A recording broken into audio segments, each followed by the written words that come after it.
Hi everyone, റൺവോൾട്ട് എനർജിയുടെ പുതിയൊരു വീഡിയോയിലേക്ക് എല്ലാവർക്കും സ്വാഗതം. ഇന്ന് നമ്മളിവിടെ പരിചയപ്പെടുത്താൻ പോകുന്ന ഓൺഗ്രിഡിൻ്റെ ഏറ്റവും ലേറ്റസ്റ്റ് ടെക്നോളജിയായ ഹൈബ്രിഡ് ഇൻവെർട്ടറിനെ കുറിച്ചാണ്. അപ്പോൾ നമ്മുടെ പല കസ്റ്റമേഴ്സും നമ്മളോട് ചോദിക്കും, ഇപ്പോൾ ഏറ്റവും ലേറ്റസ്റ്റ് ടെക്നോളജി ഏതാണ്, ഓൺഗ്രിഡ് തന്നെയാണോ എന്നുള്ളത്.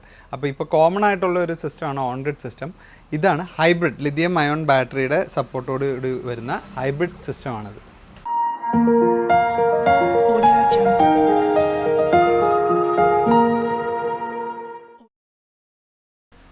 അപ്പോൾ നമുക്ക് ഹൈബ്രിഡ് സിസ്റ്റത്തിനെ കുറിച്ച് പറയുന്നതിന് മുമ്പ് ആദ്യമായിട്ട് പറയേണ്ടത് എന്തായിരുന്നു ഓഫ് ഗ്രിഡ് സിസ്റ്റം എന്നായിരുന്നു. അപ്പോൾ നമ്മൾ പണ്ടത്തെ ഒരു സിസ്റ്റം ആയിരുന്നു ഓഫ് ഗ്രിഡ് സിസ്റ്റം എന്ന് പറഞ്ഞാൽ നമ്മൾ സോളാറിൽ നിന്ന് വന്ന എനർജീനെ ഒരു ബാറ്ററിയിലേക്ക് സ്റ്റോർ ചെയ്ത് യൂസ് ചെയ്യുന്നതിനായിരുന്നു.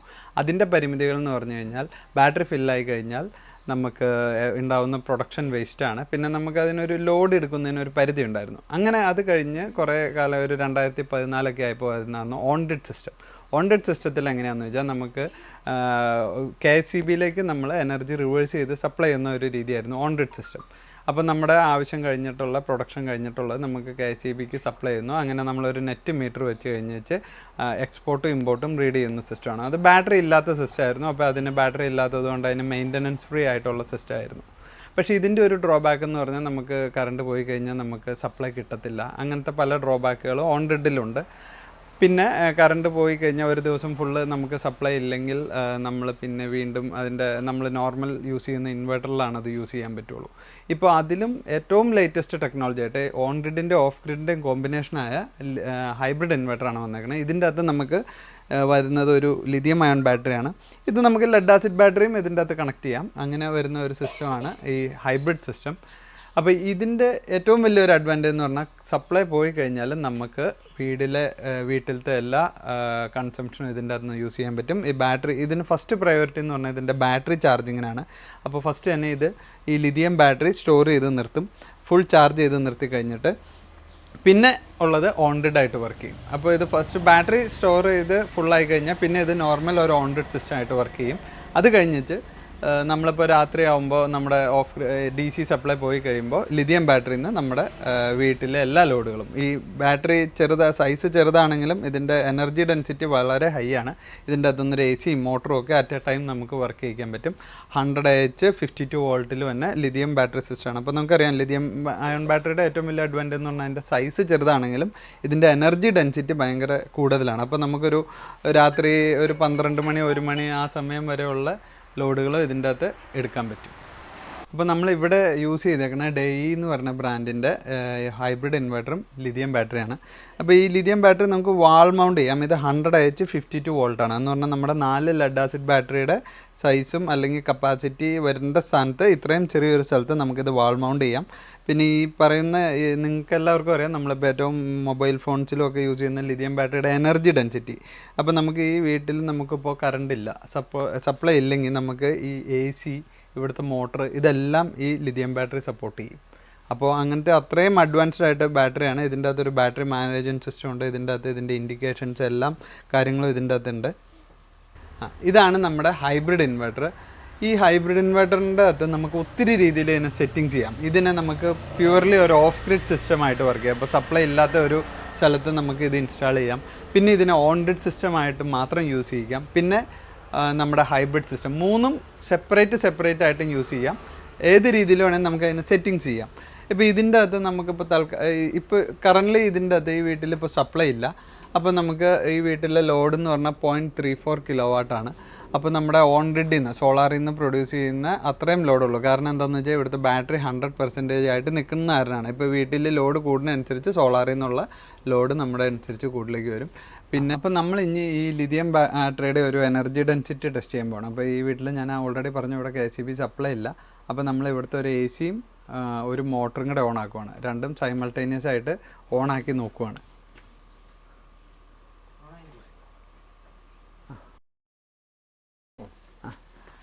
അപ്പോൾ നമ്മൾ ഇവിടുത്തെ ACയും മോട്ടറും കൂടെ ഓൺ ആക്കി കഴിഞ്ഞപ്പോൾ നമ്മുടെ ഇവിടുത്തെ പ്രൊഡക്ഷൻ എന്ന് പറഞ്ഞാൽ 3.4 കിലോവാട്ട് ലോഡ് ഓൾറെഡി എടുത്തു. അപ്പോൾ ഇത് 5 കിലോവാട്ടിൻ്റെ ഡെയുടെ ഇൻവെർട്ടറാണ്, ഹൈബ്രിഡ് ഇൻവെർട്ടർ.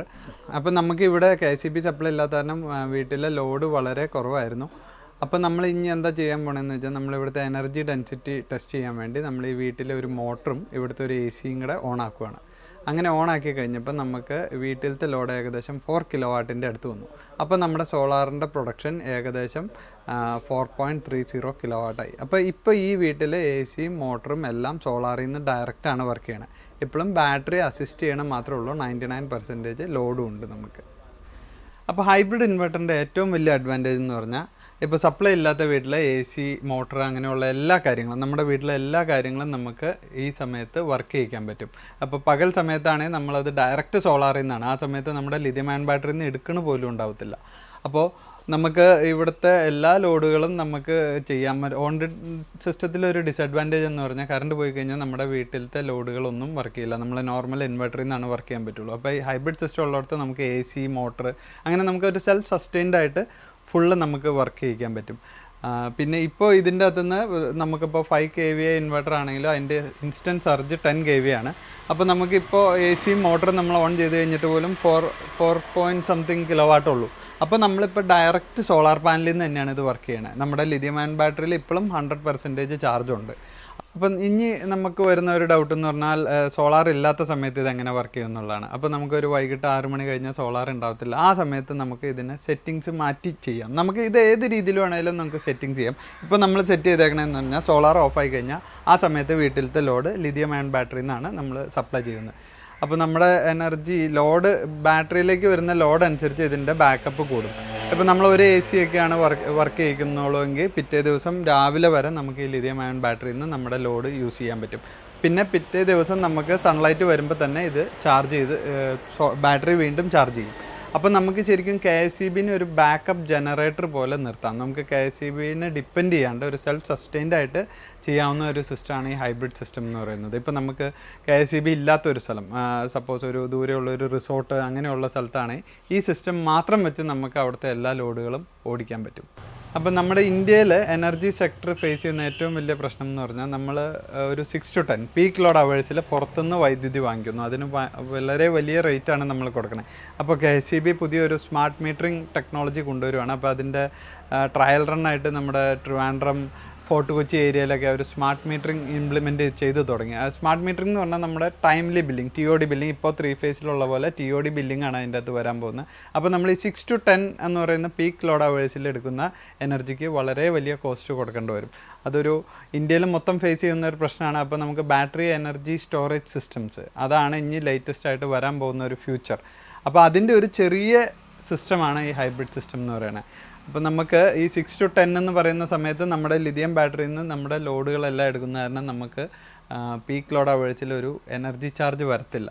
പിന്നെ ഓഫ് പീക്ക് അവേഴ്സിൽ ചാർജ് കുറവാണെങ്കിൽ പോലും നമുക്ക് ലിഥിയം ബാറ്ററിയിൽ നിന്ന് മെയിൻറ്റെയിൻ ചെയ്യാൻ പറ്റും. പിന്നെ ഇതിന് 5 kVA ചാർജ് ഉള്ള കാരണം നമ്മുടെ അത്യാവശ്യം തന്നെ നമ്മുടെ ഒരു ഇലക്ട്രിക് വണ്ടി 3.3 കിലോ വാട്ട് വരുന്ന ഇലക്ട്രിക് വണ്ടി പോലും ഇതിൻ്റെ അകത്തുനിന്ന് ചാർജ് ചെയ്യാൻ പറ്റും നമുക്ക്.